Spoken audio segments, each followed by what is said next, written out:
ఇక డీటెయిల్గా చూస్తే ఎంఐఎం తీరుతో హైదరాబాద్ పాత నగరం ప్రజలు తీవ్రంగా నష్టపోతున్నారని కేంద్ర మంత్రి బీజేపీ రాష్ట్ర అధ్యక్షుడు కిషన్ రెడ్డి విమర్శించారు.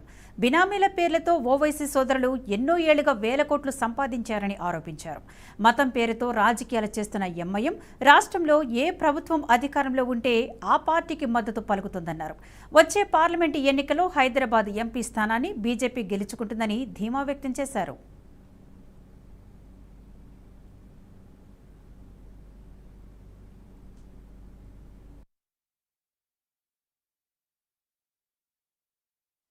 మళ్ళీ ఈరోజు అదే పరిస్థితి కాంగ్రెస్ పార్టీకి వచ్చింది. మళ్ళీ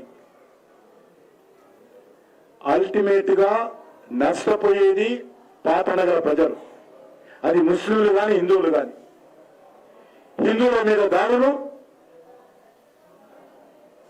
హిందువుల ఆస్తులు స్వాధీనం చేసుకోవడము, అమాయకులైనటువంటి ముస్లింలకు కనీస సౌకర్యాలు కూడా కల్పించలేకుండా అనేక కాంట్రాక్టులు చేస్తూ దోపిడీ 20 లక్షల మజ్లిస్ పార్టీ పెట్టుకునేది పాతపట్నం. వేల కోట్ల రూపాయల ఆస్తులు సంపాదించారు ఓవైసీ కుటుంబం. బినామీ పేర్లతో అనేక మ్యారథాన్లు కట్టారు.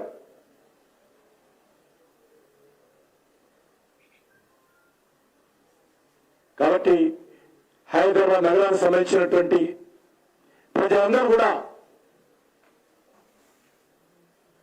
ఈ యొక్క కుట్రపూరితమైనటువంటి పుత్రవతులలో కాంగ్రెస్ ఎంఐఎం పొత్తును ఖండించాల్సిందిగా నేను అన్ని వర్గాల ప్రజలను కోరుతా ఉన్నాను.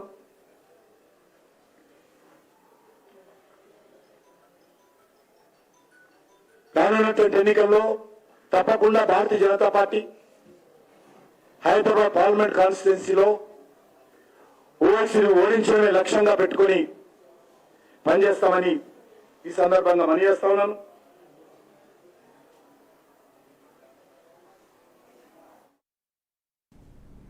రాష్ట్రంలో